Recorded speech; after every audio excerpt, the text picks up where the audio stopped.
Mummy जी, आज रक्षाबंधन का त्योहार है। मैं अपने भाई के घर जा रही हूँ उसे राखी बांधने। और शायद आप तो कहीं जाने रहे हो। नहीं बेटा, मैं कहीं नहीं जा रही हूँ।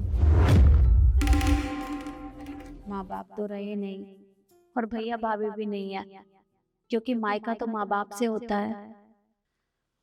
वो कहते हैं ना, माँ बाप और भैया भाभी के जाने के बाद मायके में बेटियों के अधिकार खत्म हो जाते हैं। एक भतीजा है, उसे भी क्यों परेशान करूं? तुम दोनों जाओ। अच्छा मम्मी जी, हम चलते हैं। और हाँ, वो आप खाने की टेंशन बिल्कुल मत लेना। हम शाम को आएंगे ना तो लेते हुए आ जाएंगे। ठीक है बेटा, पर तुम दोनों ध्यान से जाना। ठीक है मम्मी जी।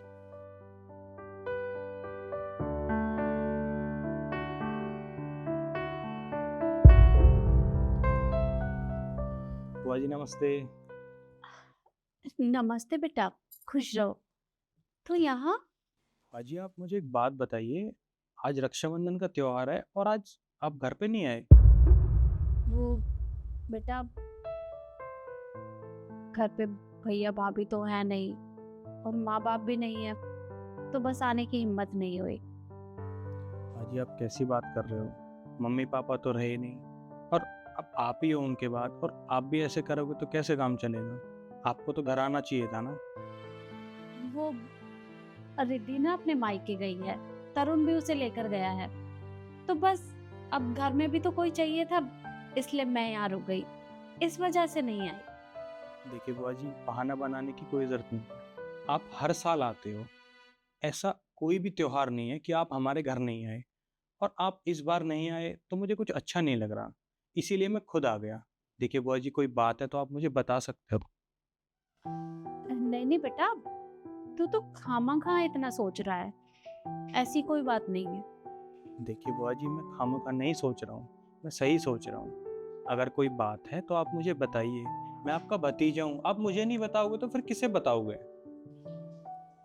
देख बेटा, मैं तुझे बताना तो नहीं चाहती, पर जब मैं पिछली बार तेरे घर गई थी तो नव्या ने मेरे साथ अच्छा व्यवहार नहीं किया।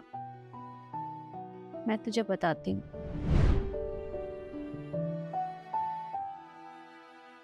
नव्या, बेटा कहाँ है?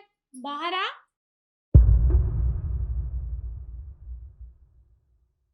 अरे बुआ जी, आप फिर से? नमस्ते। नमस्ते बेटा, कैसी हो? मैं तो ठीक हूँ, पर जहाँ तक मुझे याद है आज तो कोई तेज त्योहार है नहीं। होली, रक्षाबंधन, दिवाली कुछ भी नहीं है। फिर आज आप यहाँ किस खुशी में? वो बेटा, कृष्ण की थोड़ी तबीयत खराब थी और मेरा भी मिलने का बहुत मन हो रहा था, बस इसलिए चली आई कि थोड़ा हालचाल पूछाऊं। चलिए, अच्छी बात है। वो क्या है ना बुआ जी, आपके भतीजे की ना शादी हो चुकी है। उसका अपना परिवार भी है। उसका ख्याल रखने के लिए इतनी फिक्र मत किया कीजिए। आप ना अपने परिवार की ही देखभाल किया कीजिए, उनकी फिक्र किया कीजिए। और देखिए, पता है आपको, आप रोज़-रोज़ यहाँ पे आ जाती हैं ना, मुझे तो कोई दिक्कत नहीं है।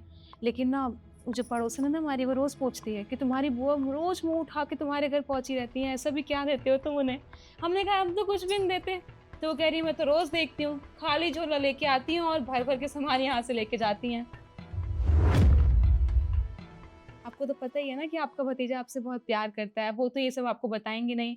लेकिन देखिए, मैं एक अच्छी बहू होने के नाते आपको बता रही हूँ, ऐसे रोज़-रोज़ मुँह उठा के यहाँ पे मत आया कीजिए, ऐसे अच्छा नहीं लगता है। सही कहा बेटा, मुझे यहाँ नहीं आना चाहिए था। हाँ बुआ जी, बिल्कुल ठीक समझा आपने। और सबसे बड़ी बात तो ये कि मायका तो माँ-बाप और भाई से होता है ना।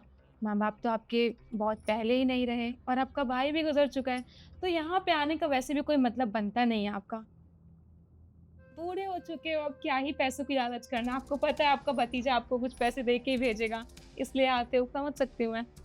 पर एक काम कीजिए, ये ना आने ही वाली होंगी।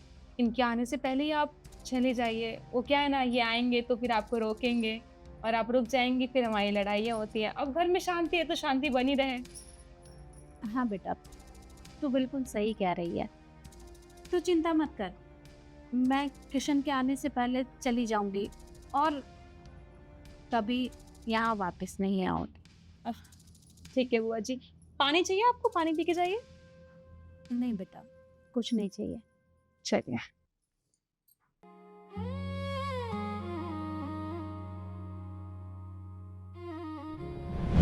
तो बस बेटा, इस बार आने की हिम्मत नहीं हुई। मैं नहीं चाहती कि मेरी वजह से तुम दोनों के बीच में कोई भी लड़ाई झगड़ा हो। इस वजह से मैं नहीं गई। बुआ जी, मम्मी पापा तो रहे नहीं, अब आपने भी मुझे पराया कर दिया। ऐसी कोई बात थी, नव्या ने आपके साथ ऐसा व्यवहार किया, तो आप कम से कम मुझे नहीं बता सकते थे? बेटा, तुझे बताना तो चाहती थी, पर अब भैया भाभी भी नहीं है, माँ बाप भी नहीं है, और मैं तुम दोनों के बीच में अपनी वजह से कोई मनमुटाव नहीं करवाना चाहती। मैं चाहती हूँ कि मेरे बच्चे खुश रहें।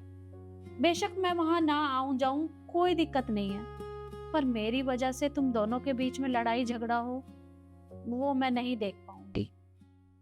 क्योंकि मैं नहीं चाहती कि नव्या को ऐसा लगे कि मेरी वजह से तुम दोनों के बीच में झगड़ा हो गया है। और देख बेटा, ना तो माँ बाप हैं, ना भैया भाभी हैं।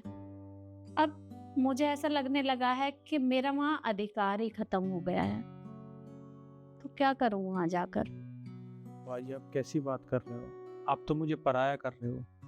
मम्मी पापा के जाने के बाद आप ही तो मेरे अपने हो ना।